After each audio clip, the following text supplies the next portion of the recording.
May dalawang tao na nakatayo sa isang maliit na silid na may dilaw na floral na wallpaper. Isa sa kanila ay si Gina, isang mababang babae na may kulay abong buhok, nakataas ang kilay at nanlalaki ang mga mata. May matangos na ilong na parang agila at manipis na mapupulang mga labi.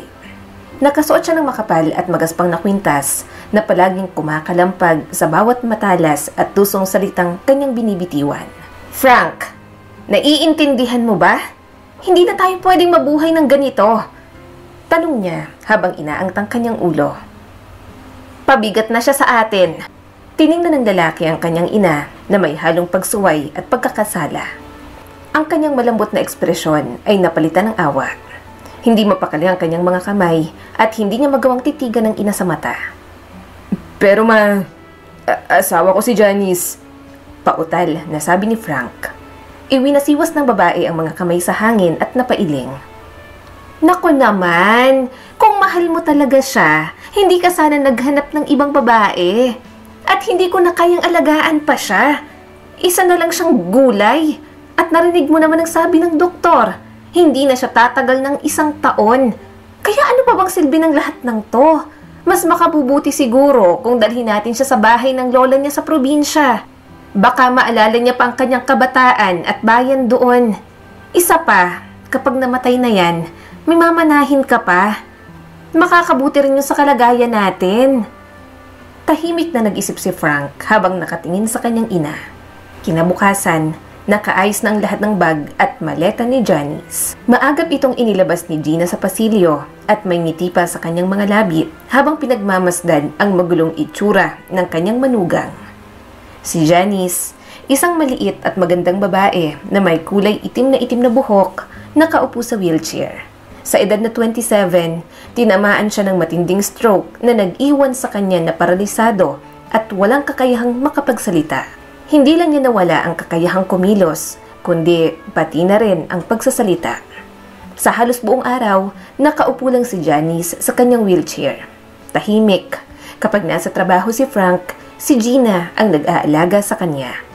Ngunit madalas, pakiramdam ni Janice na sadyang pinapatagal ni Frank ang oras sa trabaho upang iwasan ang pagbabalik sa tahanan kung saan naroon ang asawang walang magawa ni hindi makagalaw man lang.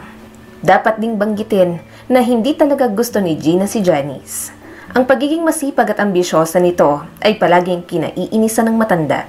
Para sa kanya, ang babae ay dapat sumuporta sa asawa, hindi gumugol ng panahon sa pangarap sa trabaho.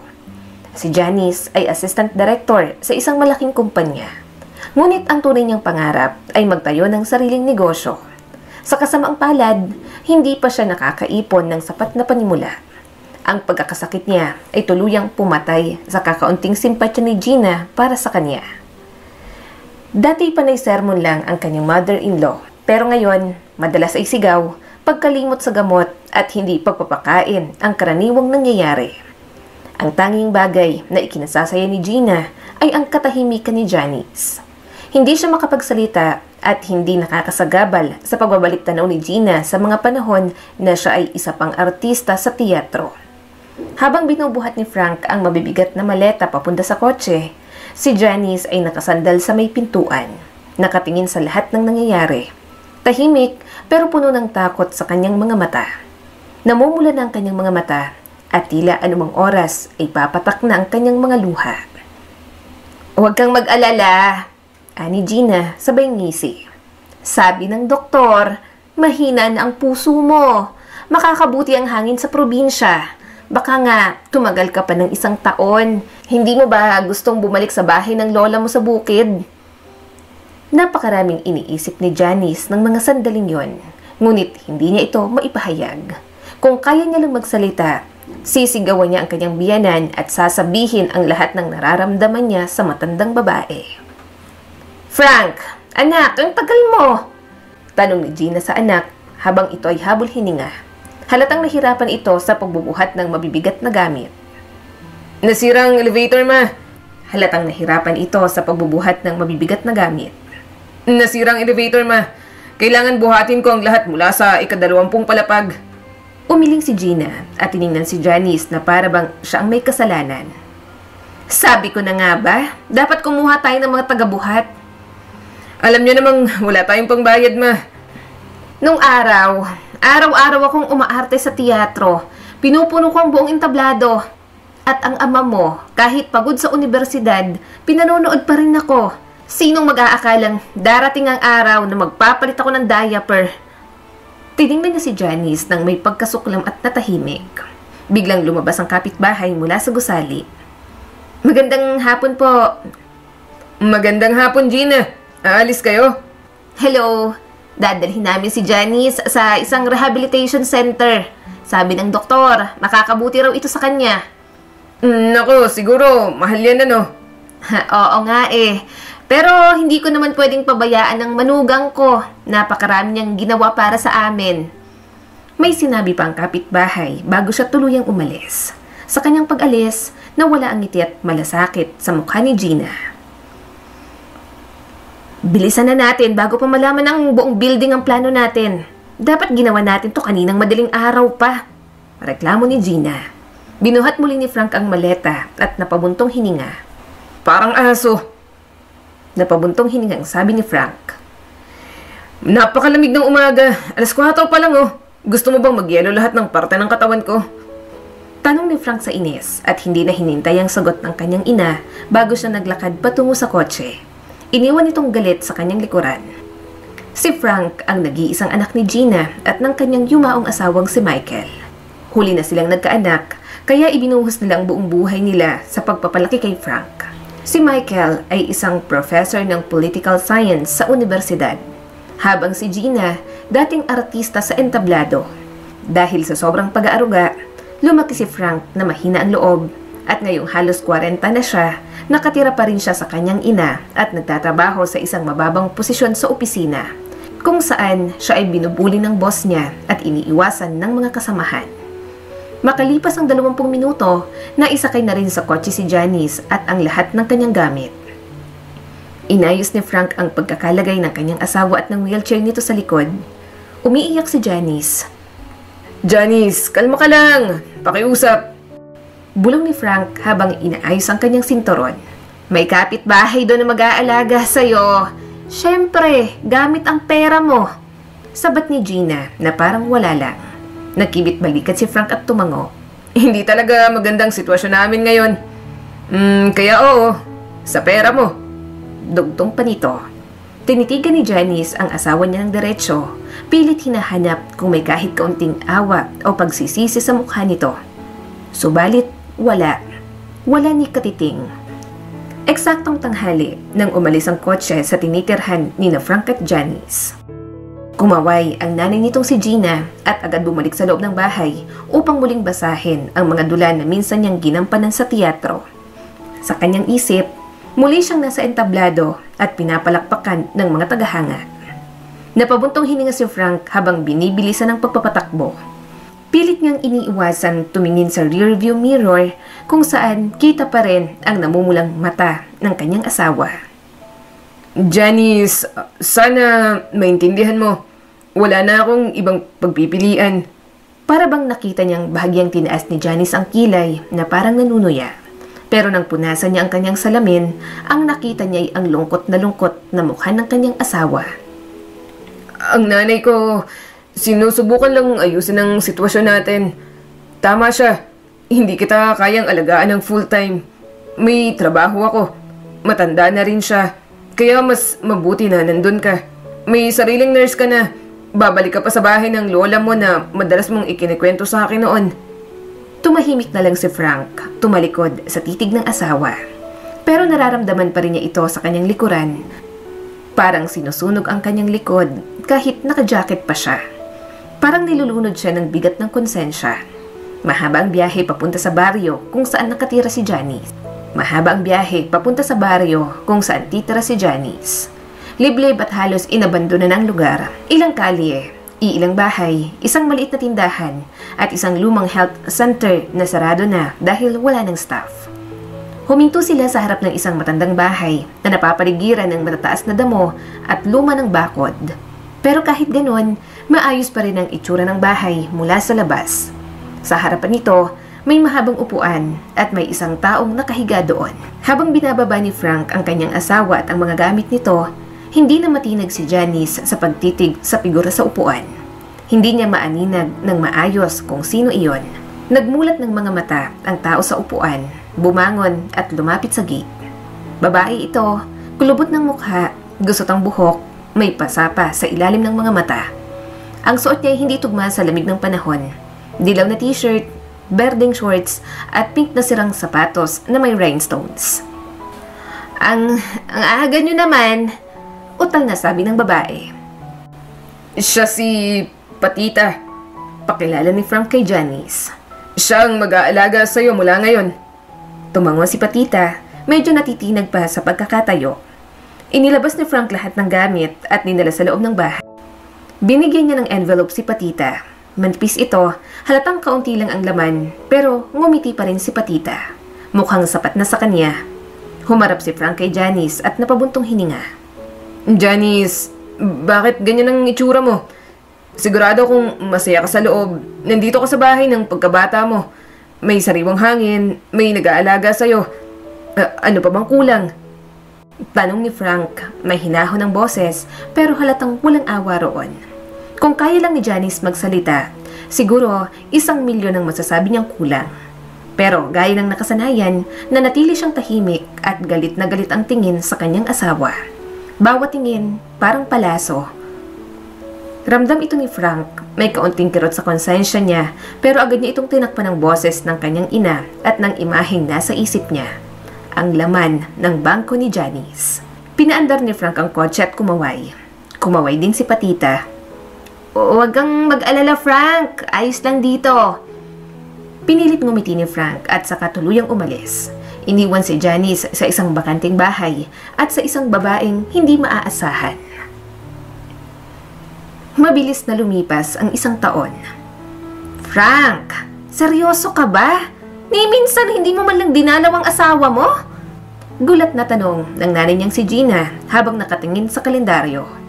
1 taon na, Frank! Loko ka ba? Paano kung matagal na siyang patay? O mas masahol pa, baka nakakalakad na siya at iniwan ka na? Napatingin si Frank sa kanyang ina, pagod at walang gana. Katatapos niya lang sa trabaho at saka lang niya napagtanto na ni minsan hindi niya nga nabalikan si Janice. Tumatawag naman si Patita tuwing linggo. Okay naman daw doon. Pinapadalhan ko siya ng pera kada 3 buwan. Kalma lang, ma. Sagot ni Frank sa ina. Napasinghal naman si Gina at lumapit sa anak na nakahiga sa sofa. Bigla niyang inagawang remote at pinatay ang TV. Kapag kinakausap kita, sa akin ka lang tumingin. Sabay sigaw, may halong drama. Si Patita, yung lasenggerang iniwan mong tagapag-alaga ng asawa mo. Sigurado ka bang inaalagaan niya si Janice at hindi pinang-iinom yung perang pinapadala mo? Baka ni minsan hindi niya pinuntahan si Janice habang ikaw kampante lang dyan sa panonood ng TV. Napapailing na lang si Frank, halatang iritado. Gusto mong puntahan ko bukas? Sige, sayang yung natatangi kong day off. Pero pupunta ako sa liblib na baryo para lang bisitahin ng asawa kong halos patay na. Oo na, ma, ikaw nang nagmamalasakit. Napasinghal ng malakas si Gina. Ibinato ang remote sa anak at lumabas ng silid habang isinusumpal lahat ng nasa isip niya. Kinabukasan, maagang gumising si Frank, nag-impake ng kaunting gamit at kinuha ang sobra ng pera bago sumakay sa kotse. Tiningnan niya ng matagalang orasan. 7:00 pa lang. Gusto pa sana niyang matulog pero heto siya't papunta na sa napakalayong baryo. Hindi niya talaga pinapansin ang sinasabi ng ina pero sanay na siyang sumunod mula pagkabata. Mahaba ang biyahe. Sira ang radyo, kaya tahimik at lalong hindi kaaya-aya ang umaga. Pilit inaalala ni Frank ang daan patungo sa bahay ni Janice. Karaniwan, inaabot niya lang ang pera kay Patita sa syudad. Si Patita ang bumibiyahe papunta roon para kunin ng sobre. 3 beses pa lang siyang nakakarating sa baryo. Una, nung nililigawan niya pa si Janice at ipinakita nito ang bahay ng kabataan niya. Pangalawa, nung may tinitingnan siyang sasakyan. At ang ikatlo, nang iwan niya si Janice doon. Laking gulat ni Frank nang huminto siya sa harap ng halos bagong bakod. Naputol na ang mga damo sa hardin pero tila matagal na rin dahil nagsimula na ulit tumubo. Napakunot ang noo niya, bumaba ng kotse at marahang binuksan ang gate. Janice! Patita! Sigaw niya, subalit walang sumasagot. Sinubukan niyang pumasok sa bahay pero nakalak iyon. Nilakasan niyang puwersa sa pagbukas pero ayaw pa rin bumigay. Naiinis, kinuha niyang kanyang cellphone at tinawagan si Patita. Ngunit sa pagkadismaya, walang sumasagot. Napakamot siya ng noo at tumingin sa paligid. Sa pagkakataong yon, hindi niya na masabi na walang saysay ang mga sinabi ng kanyang ina. Kahit nalasanggera si Patita, may kaunti naman siyang tiwala rito. Alam niyang malapit lang ang bahay ni Patita, kaya nilakad niya iyon. Makalipas ang halos 5 minuto, nakita niyang tamang bahay. Mas sira pa kaysa sa bahay ni Janice. Pagpasok pa lang, sinalubong siya ng mabahong amoy, kaya napilitan siyang takpan ng ilong. Si Patita, nakaupo sa isang lamesang bilog, may iniinom na dilaw na likido. Hinila siya ni Frank papalabas. Nasaan si Janice? Ha? Sino ka? Lasing na tanong ni Patita. Malabo ang tingin nito at bulol pa ang pananalita. Nasaan ang asawa ko? Grabe ka, lasinggera ka talaga. Ah, si Janice. Malapit lang siya. Diyan lang, oh. Tinuro ni Patita ang isang malaki, malawak at mukhang marangyang bahay. May 3 palapag, may hardin, may mga sasakyan at gamit pang bukid sa likod. Tumango si Patita at iniwang nag-iisa si Frank. Gulat na gulat si Frank, pero agad siyang kumilos at pinindot ang doorbell. Elliot, ang aga mo yata. Maligayang tinig ang kanyang narinig. Napahinto si Frank. Janice? Tahimik saglit sa kabilang panig. Frank, pumasok ka. Pagpasok niya sa gate, sinalubong siya ng napakagandang hardin at sementadong landas na puno ng bulaklak. Sa may hagdan, may isang babaeng pamilyar, ngunit tila banyaga na sa kanya. Pitit, bland, naka-beige na suit at may shawl. Akala ko hindi ka na darating. Wika ng babae. Pero sige, halika na. Hindi makapagsalita si Frank habang sinusundan ng asawa.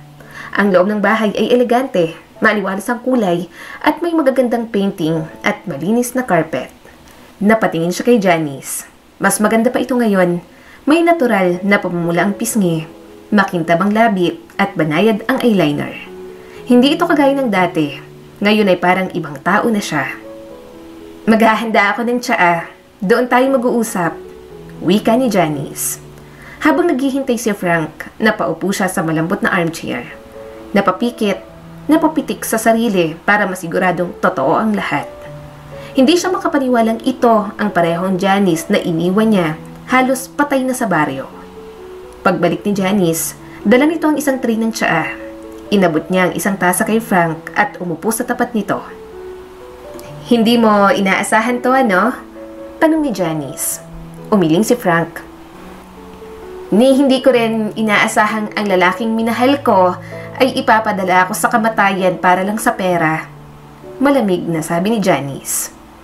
Janice, akala ko... Nauutal at hindi pa rin makapaniwala na sabi ni Frank. Huwag mo na akong paasahin sa mga palusot mo. Alam ko ng lahat mahal ko. Hindi ka magaling magtago ng motibo. Lahat to, tungkol sa mana ko. Napayuko si Frank. Nagpatuloy si Janice.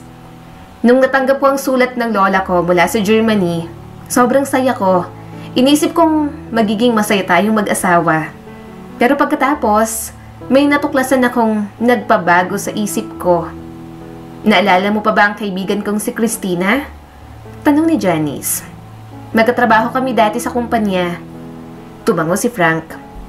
Siya yung nagtulak sa'yo na baguhin ang buhay mo, diba? Mga 1 taon at kalahati na rin ang nakalipas. Sabi pa ni Frank at hindi pa rin makapaniwala. Pilit inaalala ang sinasabi nitong Christina.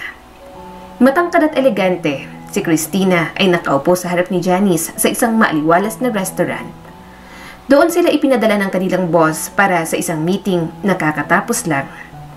Sagot ng kumpanyang hapunan, bakit hindi tayo magpakabusog? Wika ni Christina. Ngumiti si Janice at komportable nang umupo. Binuksan niya ang kanyang maliit na pitaka, Kumuha ng sobre at iniabot ito sa kaibigan. Tingnan mo to. Sa tingin mo ba, totoo to? Agad na binuksan ni Christina ang sobre at binasa ang sulat. Ito'y galing sa Germany. Sino si Annie Rauter? Lola ko, sagot ni Janice. Nanay ng tatay ko. Nag-asawa siya ng German nung mga 6 o 7 taong gulang pa lang ang tatay ko. Lumipat sila ron, pero bumalik dito ang tatay ko at dito niya nakilala ang mama ko. Huling beses ko siyang nakita nung libing ng tatay ko. Niyaya niya akong sumama sa kanya nun. Bakit hindi ka sumama? Tanong naman ni Christina. Hindi ko kayang iwan si Frank. Nakangiting sagot ni Janice. Nandito ang trabaho niya, ang mama niya, at hindi ko naman talaga naisip na mangibang bansa. Napakunot noon si Christina, halatang hindi makaintindi. Hindi ka talaga nadadala, Janice. Pinalampas mo ang pagkakataong makapagsimula ng bagong buhay sa Germany dahil lang sa isang ordinaryong lalaki? Nakataas ang kilay na sabi ni Christina. Napailing si Janice. Alam na niya ang opinyon ng kaibigan tungkol sa asawa niya at ayaw na lang niyang makipagtalo. Matalas magsalita si Christina, kaya maganda ang naging takbo ng karera nito. Pero kaunti lang ang kaibigan niya. Halos lahat lumayo dahil sa pagiging prangka ni Christina. Yang si Frank mo, kung may chance ang ibenta pati nanay ng nanay niya, gagawin niya para sa pera? Anyway, alam mo ba kung magkanong iniwan sa'yo ng lola mo? Puno ng kuryosidad na tanong ni Christina. May kasamang liham, sagot ni Janice. Sinabi niya na ako na lang ang huling kamag-anak niya at ang bahagi ng mana ay mapupunta sa anak ng asawa niya at bahagi sa akin. Ayon sa sulat, mukhang malaking halaga rin ito, pati na rin isang bahagi ng estate sa Germany. So, kailangan mo bang pumunta ron para makuha yon? Tanong ni Christina. May mga tagubilin sa sulat. Pwede ko naman daw tanggapin ang mana dito. Pupunta daw dito mismo yung notaryo. Aba, sigurado ako matutuwa yung si Frank. Pangarap niya talagang pera para sa negosyo niya. Medyo nadidismaya na sabi ni Christina. At nangangarap din naman ako. Singit ni Janice habang iwinawagayway ang tinidor.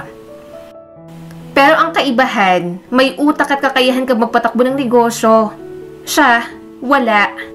Huwag mong sabihin ganyan si Frank. Mabuti siyang tao. Wala lang talagang swerte. Depensa naman ni Janice sa kanyang asawa. Tuluyang natawa si Christina. Oo nga. At pinakawalang swerte niya ay ang nanay niya. Hindi biyanan, kundi salot. Hindi ko rin maintindihan kung bakit nakatira pa kayo sa kanila pwede ka namang lumipat. Dugtong pa ni Christina. Kasi hindi sanay si Mama Gina na mag-isa. Hindi rin naman mahirap pakisamahan. Kinakaya ko. Napasinghal si Christina at tumikim ng alak. Payong kaibigan, huwag mong sabihin sa asawa mong tungkol sa mana. Baka ipadala ka pa sa hukay para sa perang yan. O kaya bigla na lang siyang maging malambing para kunin lahat ng sentimong makukuha mo. Naglapat ang palad ni Jenny sa mesa at seryosong tumingin sa kaibigan. Nagmamahalan kami ni Frank. Hindi mangyayari ang sinasabi mo. Masama lang talagang tingin mo sa pamilya ko. Ngumiti si Christina pero nagpalit ng paksa. Alam niya rin sa sarili na kahit anong sabihin niya tungkol kay...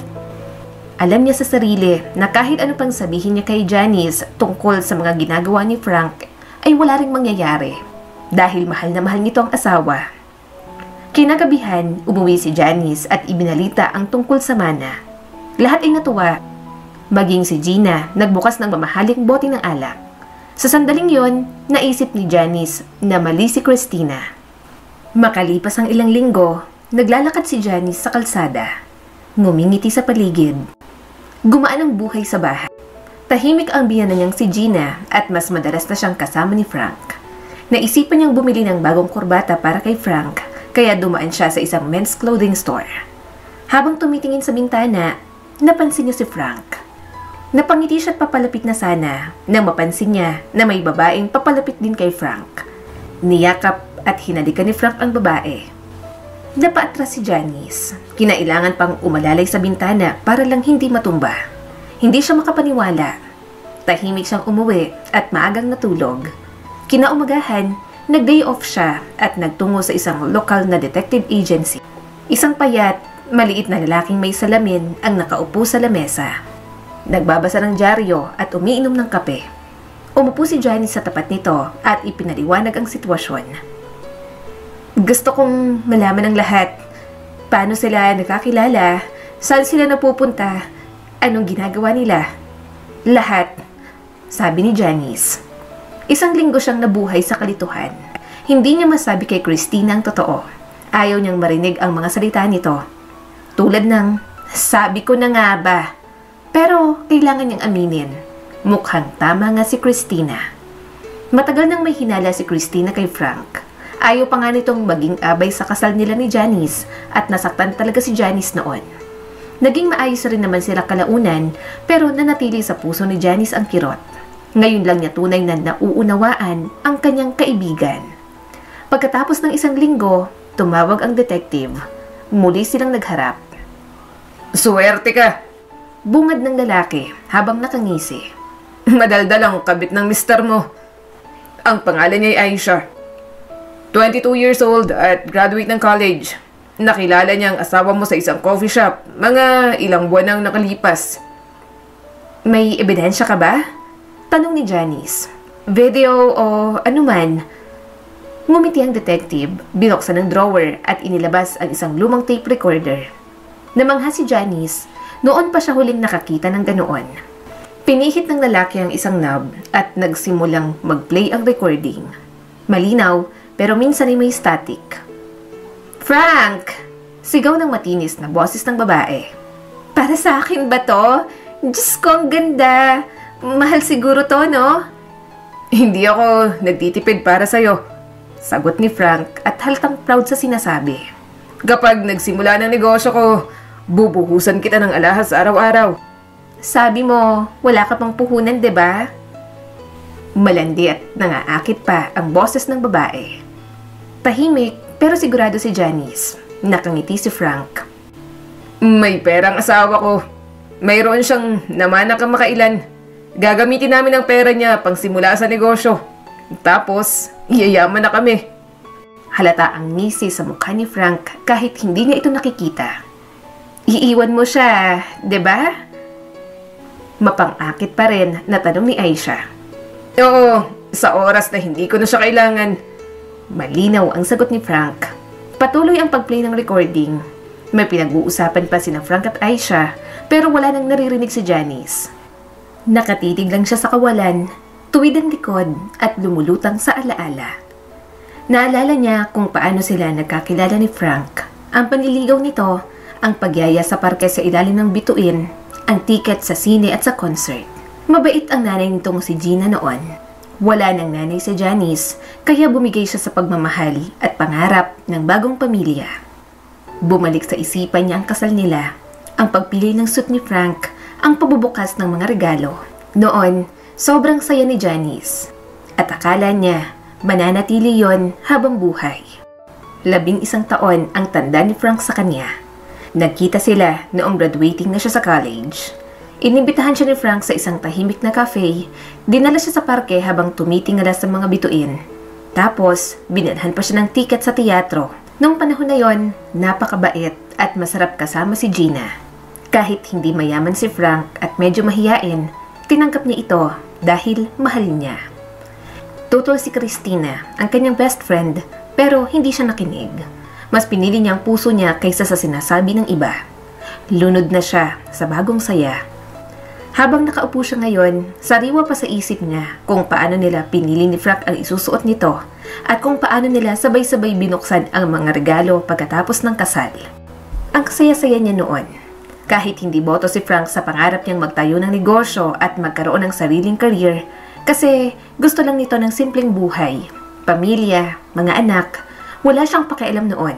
Pero ngayon, para bang lahat ng pinangarap niya ay naglaho na sa isang iglap. Si Frank, na minsan hindi siya pinagtaas ng boses, ay nagpaplano palang gamitin ang pera niya para sa sariling negosyo. Tapos, balak pa siyang iwan pag nakuha ng kanyang kayamanan. Sobrang sakit, hindi niya maintindihan kung paanong nagawa ito ng taong minahal niya. Nakaupo lang siya, tulalang nakatitig sa pader. Tahimik lang ang detective. Hindi na bago sa kanyang ganitong eksena. Minsan nga raw, may isang misis na binasag ang bintana sa galit. Pero si Janice, wala. Tahimik lang, pero grabe ang sakit sa loob. Tumayo ang detective para kumuha ng tubig. Inabot niya ito kay Janice at ininom niya agad nang hindi man lang nagdadalawang isip. Doon niya naalala ang sinabi ni Christina dati. Si Frank, kaya niyang ibenta pati nanay niya basta may kapalit na pera. Noon, natawa lang siya. Hindi siya naniwala. Pero ngayon, parang totoo lahat ng sinabi ng kanyang kaibigan. Habang nagsisimulang uminit ang ulo niya, may kakaibang ngiti na lumitaw sa mukha ni Janice. Parang alam niya nang gagawin. Napaatras ng kaunti ang detective. Ngayon lang niya nakita ang ganoong ngiti mula sa isang babae. Mabilis na lumipas ang mga buwan. Umusad ang madilim na asul na sasakyan ni Frank palayo sa lumang bahay na parang iniwan ng walang pakialam. Akala niya wala na si Janice. Iniwan niya ito roon, tila naghihintay na lang ng kamatayan. Pero pag-alis ni Frank, tumayo si Janice mula sa wheelchair. Nagulat si Patita, ang tagapag-alaga niya, parang naligas sa kinatatayuan nang makita si Janice na nakakalakad. Patita, malumanay pero diretso ang tono ni Janice. Magkasundo tayo. Babayaran kita gaya ng bayad ng asawa ko. Basta wag mong sasabihin sa kanya na nakita mong nakakalakad na ako. Hindi na nakapagtanong si Patita. Tumango lang at parang lutang. Ayan, ani Janice habang inaabot ang ilang perang papel. Babalik ka kada buwan, bibigyan kita ng pera. Basta sabihin mong walang nagbabago sa lagay ko, na hindi pa rin ako makakalakad at hindi niya kailangan bumalik dito. Gets mo?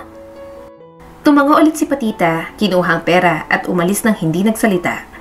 Si Janice naman, dumiretso sa loob ng bahay para magpalit ng damit. Makalat, puro alikabok at may basag pang ang bintana. Siguro, gawa ng mga batang pumasok. Umupo siya sa lumang pulang sofa, tinanggal ang tela sa ibabaw at halos malunod sa alikabok. Kinuha niyang cellphone na hindi nakita ng biyana niyang si Gina. Isa lang ang tinawagan niya, ang tanging tao na alam niyang kakampi niya. Halika na, nangyari na lahat gaya ng sinabi mo. Naghihintay ako. Pagkababa ng tawag, humiga si Janice. Sobrang daming iniisip. Hindi niya alam kung saan magsisimula.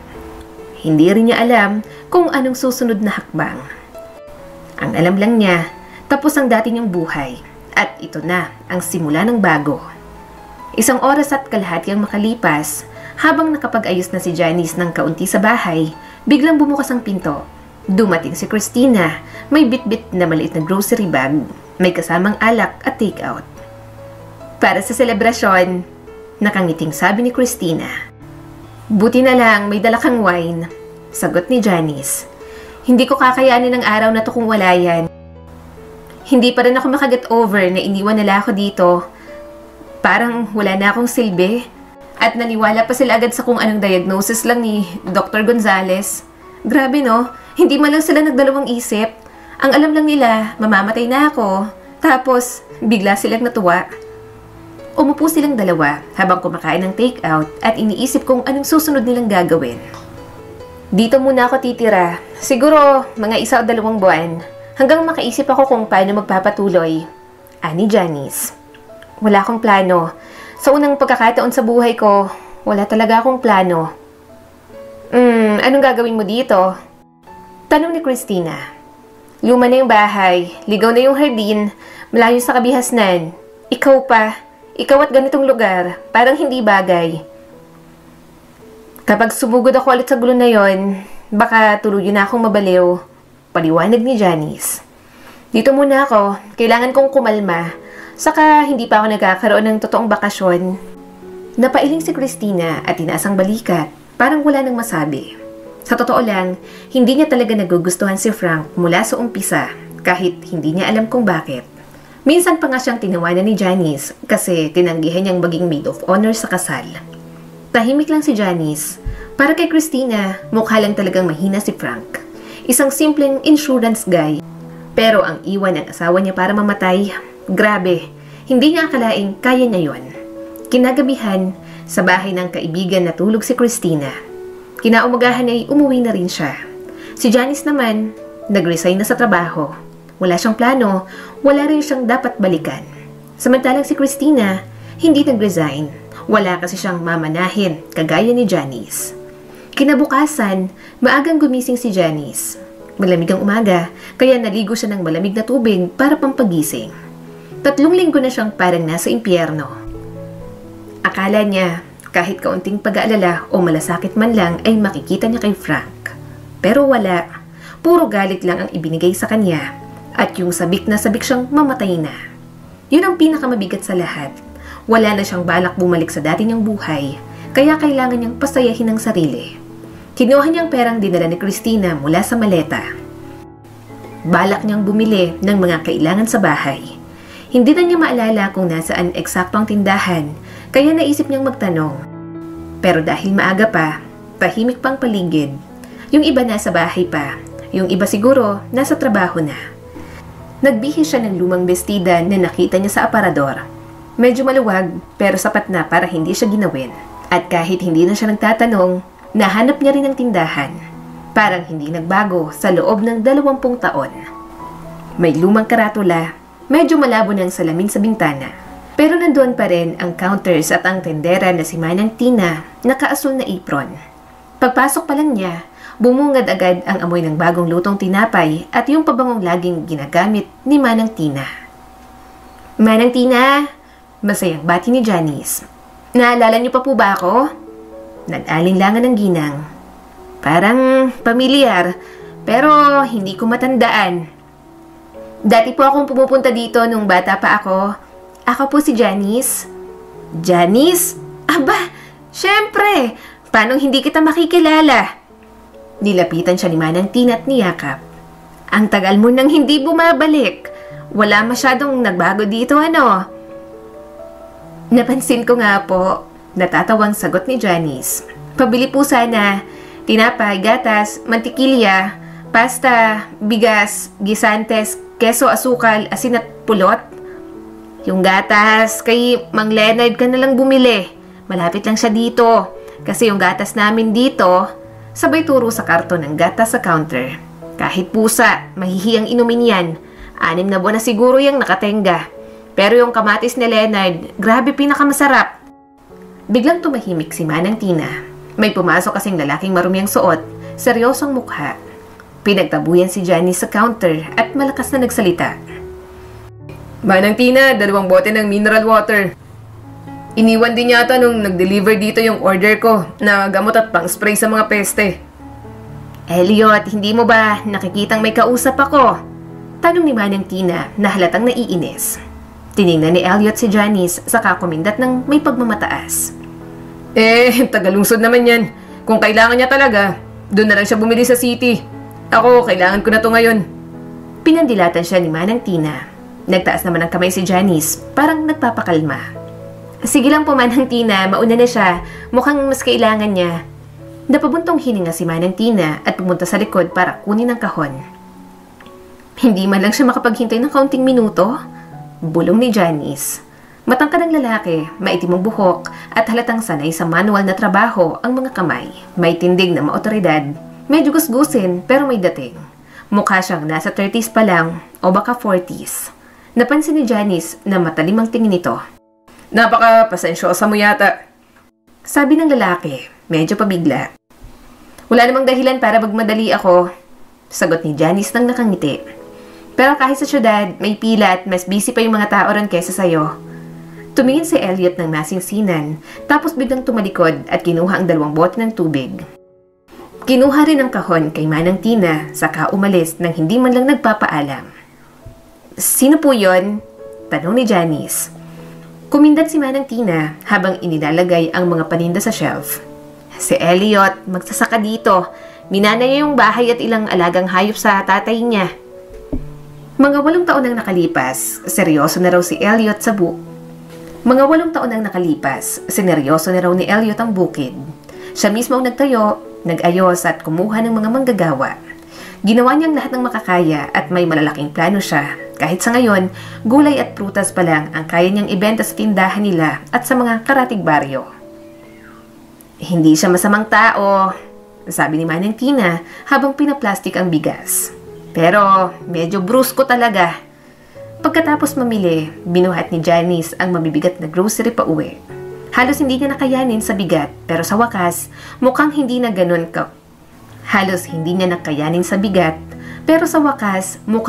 ganun kakawawa ang maliit na ref sa bahay. Pagbalik niya, dumiretso naman siya sa mga taong inirekomenda ni Manang Tina para bumili ng gulay at gatas. Sanay si Janice sa lungsod na isang grocery lang ang pupuntahan mo at tapos na. Pero sa baryo, karaniwan niyang bumibili sa mga kapitbahay. Malapit lang si Mang Leonard sa tindahan. May malawak siyang bakuran at may 2 siyang kambing. Naabutan siya ni Janice na gumagawa ng upuan sa harap ng bahay. Ipinaliwanag ni Janice ang pakay niya at nagpakilala. "Janice?" sabi ng babae. Ngumiti si Mang Leonard mula sa likod ng kanyang makapal at puting balbas. Apo ka pala ni Rita. Ang naalala ko lang yung anak niya, ang nanay mo. Opo, tango ni Janice. Nagbebenta po ba kayo ng gatas at gulay? Mga 20 minuto ang lumipas, lumabas si Janice na may 3 supot na halos doble pa ang bigat sa mga nauna niyang binili. Mukhang isang buwang supply agad ang ibinenta sa kanya ni Mang Leonard.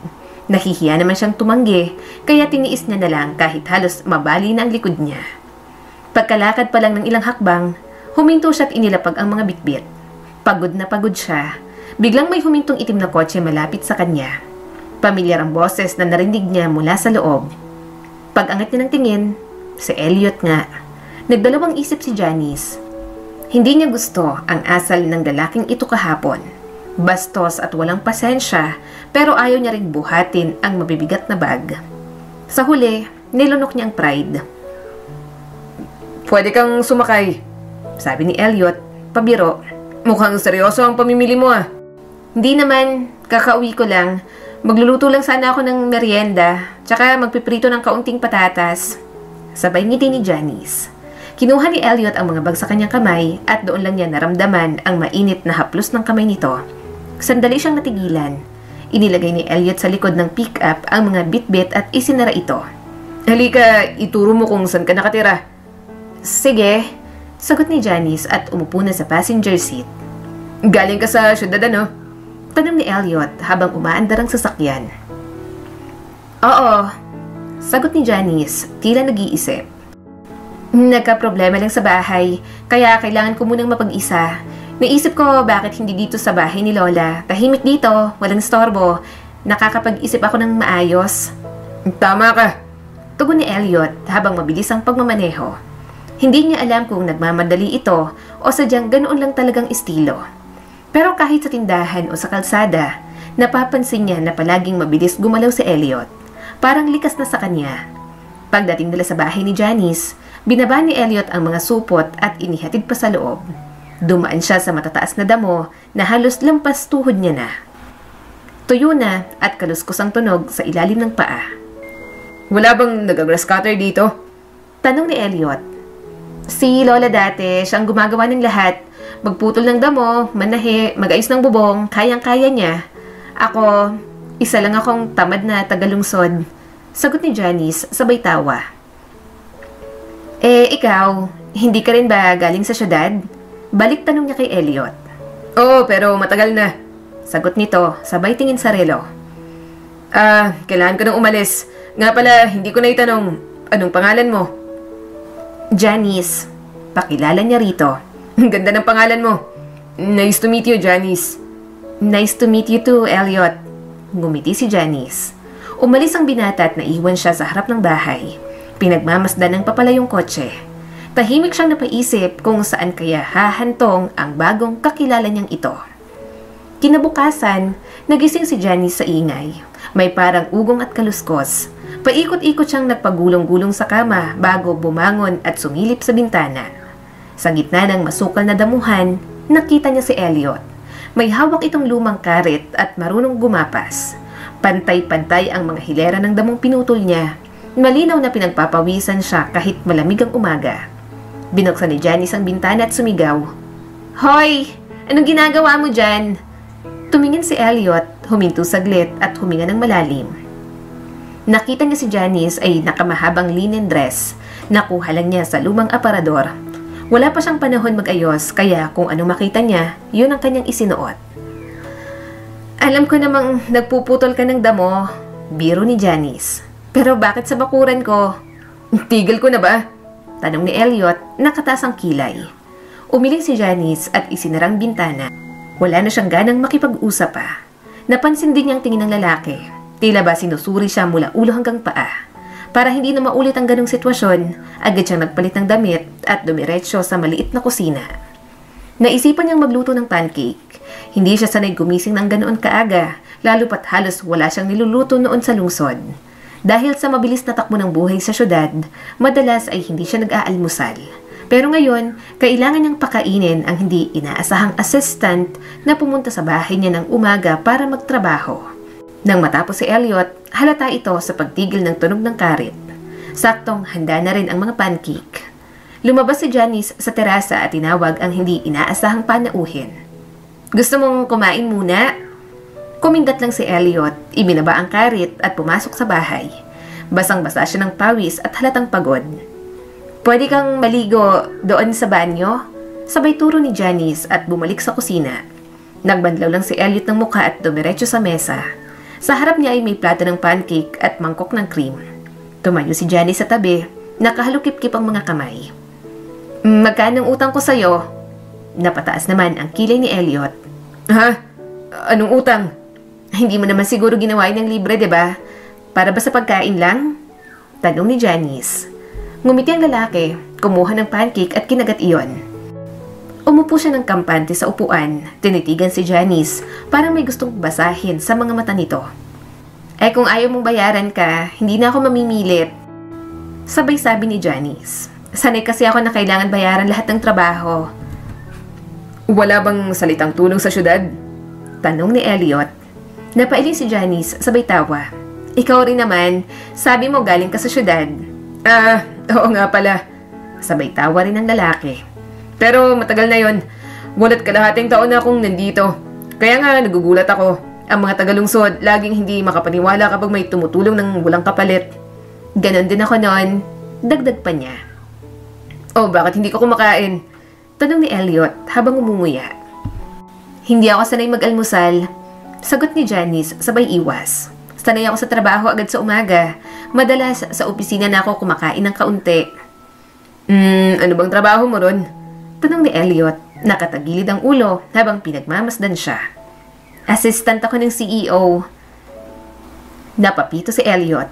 Wow, huwag mong sabihin ganun kakayaman. Hindi naman, sagot ni Janice. Pero gusto kong ginagawa ko. Natututo ako magpatakbo ng negosyo. May mga pangarap ako noon. Tapos? Tanong ni Elliot. Na-stroke, sabay singhot ni Janice. Pero, isa ibang araw ko na ikikwento yon. Ngayon, kailangan kong maglinis ng bahay at attic. May bisita pa akong darating mamayang gabi. Busy life, ika nga. Ngumiti si Elliot. Ako rin, naalis na rin. Salamat sa almusal. Pag-alis ni Elliot, matagal siyang tinanaw ni Janice habang papalayo ang lalaki. Pilit niyang iniintindi kung ano nga ba talaga ang motibo nito. Kinagabihan, dumating si Christina dalang ilang gamit na ipinabili sa kanya ni Janice. Napatingin ito sa bakuran na malinis at bagong gupit. Hoy, may milagro! Biro niya sabay bitaw ng mga dala. Sinong himalang naglinis ng bakuran? Si Janice ay ablang nagkuskus ng putik sa mga bintana. Kailangan ko ng palitan ng salamin. Alam mo ba kung saan makakahanap ng karpentero? Tanungin mo yung lalaking nagapas ng damo. Sagot ni Christina na hindi na nag-hello. Si Elliot. Yung magsasaka. Hinatid niya rin ako kahapon pero tingin ko busy yon. Busy? Bakit may oras siya sa damo? Sabay taas ng kilay ni Christina. Farmer daw siya. Sabi ni Janice habang pinapapasok sa bahay ang kaibigan. Kung hindi ka busy, pakibalatan na lang ng patatas. Nasa ilalim ng lababo. Hindi ko na kaya. Parang lalagnatin ako. Sabi niya habang naupo at pinunasan ng pawis sa noo. Nag-alis ng jacket si Christina, kinuha ang kutsilyo at nagsimula na. Ngayon, kwento mo na nga ng buo yung farmer na yan. Hindi ko naman talaga siya kilala. 8 years na daw siya rito. Namatay si Lola halos sabay din. May mga hayop siya sa farm, may mga tanim, ano pa ba? Mayaman ba? Biglang tanong ni Christina. Hoy, Christina! Saway ni Janice. Ano ka ba? Importante yan ngayon. Sagot ng kaibigan, kunwaring seryoso. Oh, sige na nga, pero bilang tao, ano sa tingin mo? Balik ni Christina. Natigilan si Janice. Ewan, nakakalito siya. Una, binastos ako sa tindahan, tapos bigla niya akong hinatid pa uwi. Ngayon naman, ginapos ang damo kahit hindi ko siya hiniling. Ayaw pong tumanggap ng bayad. Baka naman gusto ka niya. Tanong ni Christina, may ngiti na may ibig sabihin. Huwag kang magbiro, baka akala niya isa akong inutil na tagalungsod. Iwas ni Janice. Tingnan mo naman siya ng maigi. Baka sa unang pagkakataon, may matinong lalaki kang makilala. Sabay kindat ni Christina. Lalaki nga siya. Sabay irap ni Janice pero hindi na kumibo. Kumustang trabaho? Ay nako, wag mo nang itanong. Since umalis ka parang nababaliw ng boss natin. Nakailang assistant na siya. Ngayon lang niya na-realize kung gaano kalaki ang ginagawa mo. Umiirap na sabi pa ni Christina. Makalipas ang isang buwan na paninirahan ni Johnny sa baryo, nasasanay na siya sa tahimik na bahay at mabagal na takbo ng buhay. Pero sa totoo lang, nababagot siya. Buong buhay niya ay puro trabaho. Lumaki siyang salat sa yaman, kaya pagka-graduate pa lang ay nagtrabaho na siya kaagad. Ngayon, halos isang buwan na siyang walang ginagawa. Noong unang linggo, abala siya sa paglilinis ng bahay. Ayusin ito para maging tirahang muli. Pero pagkatapos nun, puro katahimikan at kapayapaan ang sumunod. Nagsimula siyang gumising ng late, magbasa ng mga librong dala ni Christina, makipagkwentuhan sa matatandang kapitbahay at makinig sa mga kwento ng kabataan nila. At kahit anong iwas niya, hindi mawala sa isip niya si Elliot. Palagi silang nagkakasalubong, minsan dala niya itlog, minsan prutas, minsan wala lang, biglang sumusulpot. Nang marinig ni Elliot ang usapan nila tungkol sa sirang salamin, kinaumagahan ay dumating ito at siya na mismo ang nagpalit. Kinabukasan, pinakain ni Johnny si Elliot ng niluto niya. Pagkatapos ay inayos naman ito ang gate. Muli na namang nagluto ng almusal ng babae para sa binata. Ilang beses pa yung naulit at sa mga sumunod na araw, hindi na nagtataka si Janice kapag naririnig niya ang maagang kalusko sa labas at naroon na naman si Elliot sa bintana. Nakasanayan na ng lalaki ang basta nalang pumasok sa bahay at umupo sa mesa. Hindi man sila nagkaroon ng malalim o seryosong usapan, laging naroon si Elliot.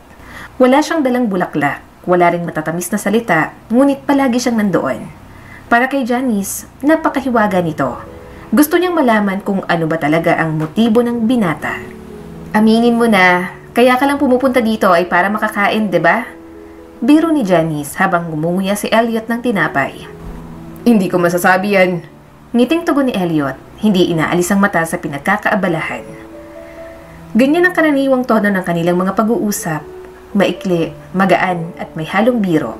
Samantala, may mga usap-usapan na sa baryo. May ilang babae pang nagpunta kay Janice at tinakot siya. Si Elliot ay sa akin. Naiintindihan mo? Bariing sabi ng isang morena na may mabilog na hubog ng katawan. Akalain mong tagalungsod ka lang tapos aagawin mong lalaki namin? Ang kapal mo?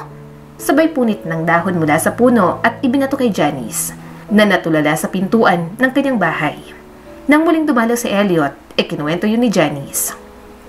Natakot ka ba? Biro ni Elliot pero hatang may kaunting seryosong tono sa tanong. Hindi ako natatakot sa mga babae sa probinsya.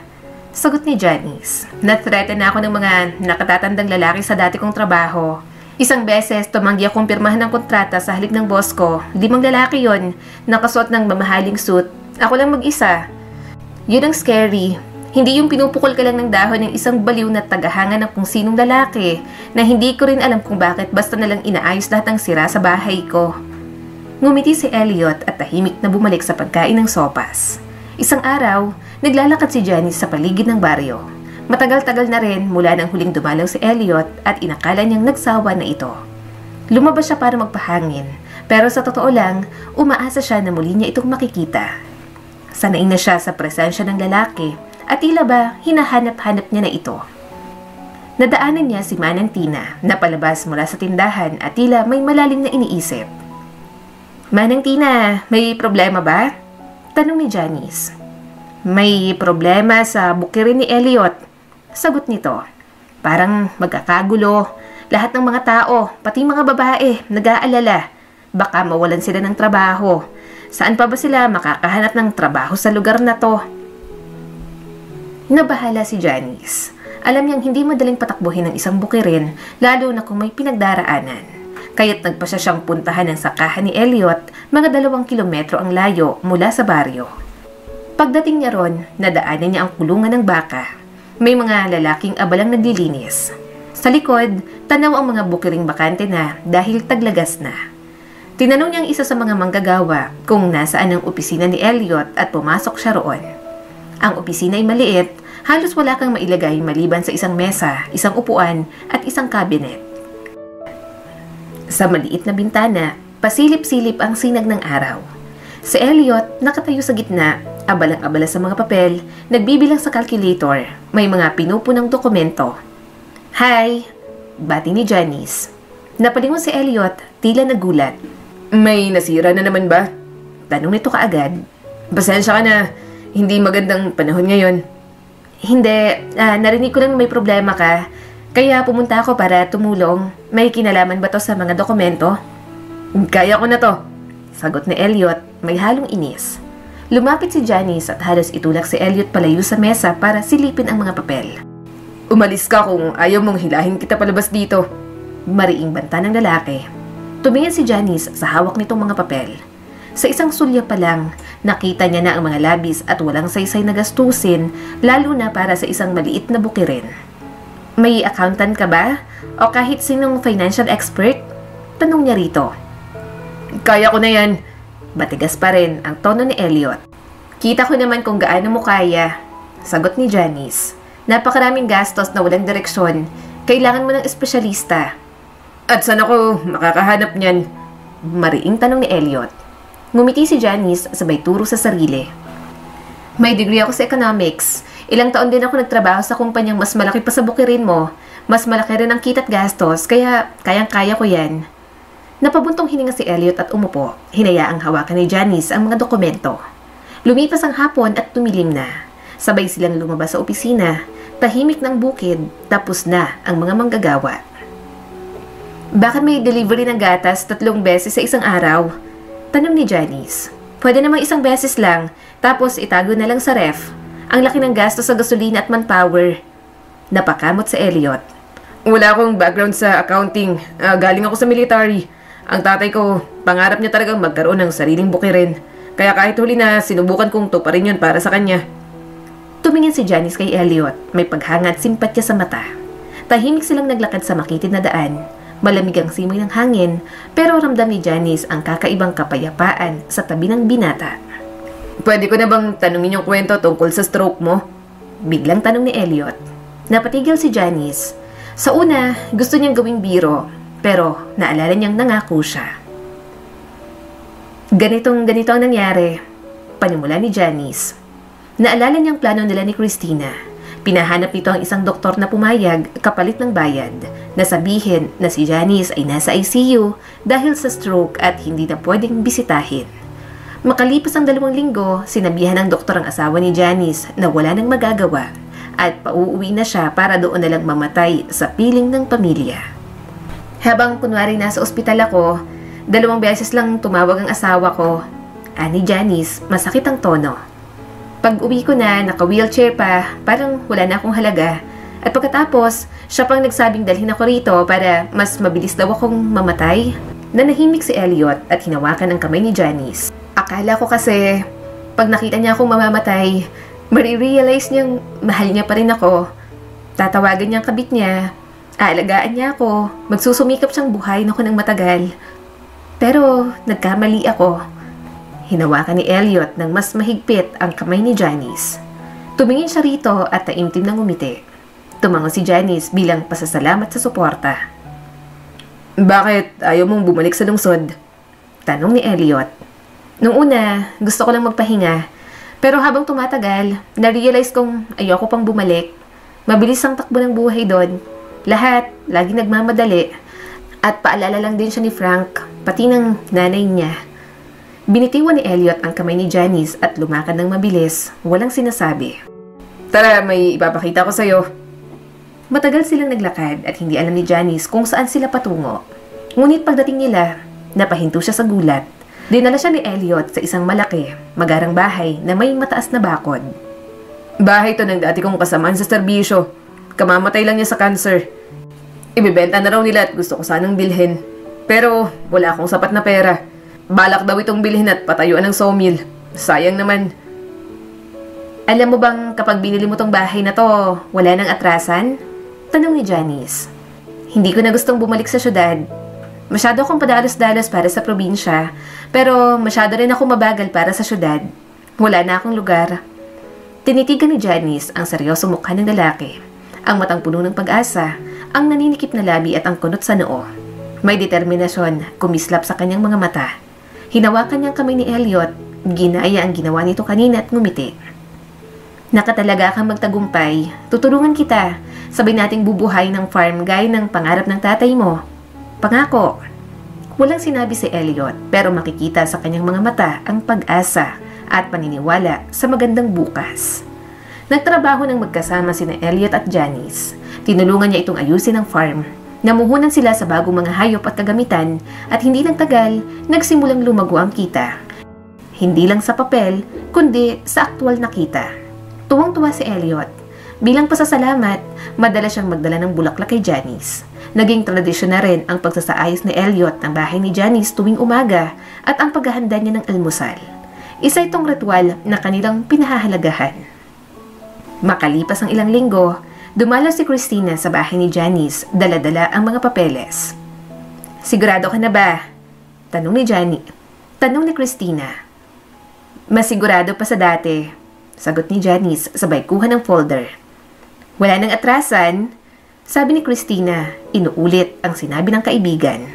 Alam ko at handa kong suungin ang lahat. Tugon ni Janice.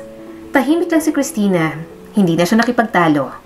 Matapos ang lahat ng pinagdaanan nila, buo na ang kanyang loob na suportahan ng kaibigan. Hawak-hawak ang mga dokumento, nagmadaling si Janice patungo sa farm. Darating na raw ang bagong equipment at mayroon pa siyang magandang balitang dala. Tulad ng dati, nadat na niya si Elliot sa opisina nito, abalang-abala sa pagsusulat. Nang makita siya, ngumiti ito. Maaga ka ngayon, sabi nito habang inilalabas ang isang upuan para kay Janice. Umupo si Janice at inilapag ang mga papeles. Basahin mo. Kinuha ni Elliot ang folder at isa-isang binasang mga pahina. Habang tumatagal, lumalaki ang mga mata niya sa gulat. Tahimik lang si Janice habang pinanonood ang reaksyon ng lalaki. May halong kabat pananabik. Nang matapos ito sa huling pahina, isinara niya ang folder at inilapag sa mesa. Anong ginawa mo? Tanong niya. Binili mo yung bahay? Tumango si Janice at tumayo mula sa upuan. Humarap kay Elliot at tumitig sa mata nito. Hindi mo gustong masira ang bahay na yon. Bahay yun ng kaibigan mo at ipinangako ko sa'yo na magtatagumpay tayo. Pero ang laki ng ginastos mo. Buntong hininga ni Elliot. Pera ko yon. Gagawin ko kung anong gusto ko. At saka gusto ko na dito sa baryo. Hindi pa man natatapos si Janice sa pagsasalita, hinalikan siya ni Elliot. Ganito bang paraan mo para makuha ang bahay? Pabirong tanong niya nang maghiwalay sila. Yan bang tingin mo sa akin? Sagot ni Elliot, medyo paos. Biro lang. Ani Janice sabay buntong hininga. Binili ko yon para sa atin. Kung gusto mong magkasama tayo, sa palagay ko, in love na ako. Muli siyang hinalikan ng binata. Ako rin, sagot ni Elliot sabay yakap ng mahigpit. Pagkatapos marinig ang buong kwento, hindi makapaniwala si Frank. Nakapatong ang mga kamay niya sa tuhod habang nakatitig lang sa kawalan. Yan ang ibig mong sabihin. Ginawa mo lahat ng to para subukan ako. Malungkot siyang tiningnan ni Janice habang umiinom ng tsaa. May kumatok sa pinto. Pumasok si Christina na nakasuot ng hapit na asul na bestida. Tinitigan niya si Frank at ngumiti. Nasabi mo na lahat? Sayang, huli ako. Gusto ko sanang makitang mukha niya. Alam mo ng lahat? Sigaw ni Frank. Ngumisi si Christina. Ako yung kumuha ng doktor na nag-diagnose sa kanya. Talaga bang inakala mo si Janice lang ang may utak ng ganitong plano? Masyado siyang nagmahal sa'yo para gawin to ng mag-isa. At binasura mo lang siya. Parang wala siyang halaga. Napakagatlabi si Frank. Hindi niyo naiintindihan. Mahal kita, Janice. Janice. Tumaas ang kilay ng babae habang nakangiti. Hindi ba sapat si Aisha? O baka naman mas excited ka ng magnegosyo at shaweran siya ng regalo? Bubukasan ang bibig ni Frank pero tumigil din. Wala na siyang maidadahilan. Paano niyo naman nauto pati si Mama? Tanong ni Frank. Labi siyang nag-aalala nang malaman na may sakit ka. Nagkatinginan si Christina at Janice sabay nagtawanan. Nauna pa ang nanay mo sa balita. Siya pa mismo nagsabi sa lahat na mamamatay na ako. Mas interesado pa nga siya sa mamanahin ko kesa sa'yo. Lumingon din si Frank sa paligid ng bahay at ngumiti ng malaki. Binili at pinaghirapan mo ang lahat ng to habang mag-asawa pa tayo. Nanigas ang mukha ni Christina. Alam niya ang ibig ipahiwatig ng lalaki. At dahil nakuha mo to habang kasal pa tayo, kalahati nito sa akin, hindi ba? Alam ni Christina, bilang abogado, kung paano kadalas nauuwi ang mga ganitong sitwasyon. Tumayo si Janice, galit na tinitigan ng asawa. Handang isumpa ito ng lahat ng kanyang galit. Pero bumukas ang pinto, bumasok si Elliot. Hay mahal, bati nito. Tumango si Janice at may ibinulong sa kanyang tenga. Tumalikod si Elliot at hinarap si Frank. Seryoso at galit ang mukha nito. Hindi na napigilan ni Elliot. Lumapit siya at halos lamunin ng presensya si Frank. Namutla si Frank habang paatras at waring naghahanap ng daan papalayo. Kung magtatangka kang saktan si Janice, gagawin kong impyerno ang buhay mo. Mariing sabi ni Elliot habang kinakaladkad palabas si Frank. Narinig ng lahat ang malakas na pagbagsak ng pintuan. Mabilis na lumayo si Frank mula sa bahay. Bakit mo siya pinapasok? Tanong ni Elliot habang niyayakap si Janice mula sa likuran. Sa harap ni Frank, pinigilan ni Janice ang sarili. Ayaw niyang magpakita ng kahinaan. Pero alam ng lahat sa loob ng silid kung gaano kasakit ang pinagdaanan niya dahil sa pagtataksil ng lalaking minsan niyang minahal. Nakatayo lang ang babae doon, nakayuko at pilit nilalabanan ng pagluha. Dapat, sinabi ko ng lahat sa kanya, mahina niyang sambit. Dapat nakita ko yung mukha niya nang malaman niyang hindi niya na makukuha ang mana ko o ako. Sabi pa ni Jan, nakagaan ba ng pakiramdam mo? Tanong ni Christina. Tumango si Janice at mas lalo pang humigpit ang pagkakayakap kay Elliot. Sa matatag at maaasahang bisig ng lalaki. Magpa-file na ako ng annulment bukas. Sa kabila ng babala ni Elliot, nagpumilit pa rin si Frank na ituloy ang kaso ng paghahati ng mga ari-arian. Dumating ang sulat mula sa korte sa post office at si Elliot mismo ang nag-abot nito kay Janice kasama ng ibang dokumento. Pagbukas ni Janice ng sobre at mabasa ang mga nilalaman, nanlamig ang kanyang mukha. Hindi niya inakalang isasampa ni Frank ang kaso. Pero kung iisipin, hindi rin niya inaasahang iiwan siya nito habang siya'y naghihingalo. Talagang hindi mo alam ang takbo ng utak ni Frank. Kailangan natin ang mahusay na abogado, sabi ni Elliot habang inaabot ang sulat. Si Christina, sagot ni Janice. Siya ang hepe ng legal department sa firm. May lisensya siya para humawak ng kaso. Sa tingin ko, matutulungan niya tayo. Umupo si Elliot sa tabi ng babae at sinabing, Teka nga pala, pagpasok ko sa banyo kahapon, may nakita kong pregnancy test. Ah, buntis ako. Sabay tango ni Janice. Hindi ko alam kung paano ko sasabihin sa'yo. Baka kasi isipin mong sagabal. Isang banayad na halik ang sumabot sa lahat ng takot niya. Yumakap siya kay Elliot at ngumiti ng malapad. Hindi ka galit? Tanong niya rito. Ngumiti si Elliot. Puno ng ligaya at ngiti ang mga mata. Mas malinaw pa yon sa kahit anong salita. Mahigpit siyang niyakap ng lalaki.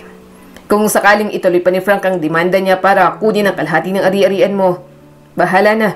Basta tayo'y may bahay, bukid, anak at isa-isa, panalo tayo. Pumikit si Janice at napabuntong hininga. Pagdilat niya, nakita ni Elliot sa mga mata niya ang dati kinatatakutang determinasyon. Kung tatangkain niyang kunin ang para sa akin, ang galing sa dugot pawis ko, wala siyang makukuha. Hindi lang yung akin ang kukunin ko, pati sa kanya. Sisiguraduhin kong siya ang mawawalan. Habang yakap-yakap ni na Janice at Elliot si Christina, naramdaman ni Janice ang kakaibang katahimikan sa kanyang puso. Isang kapayapaang matagal niya ng hinangad. Wala pang bigat, wala nang alinlangan. Ngayon, malaya na siya.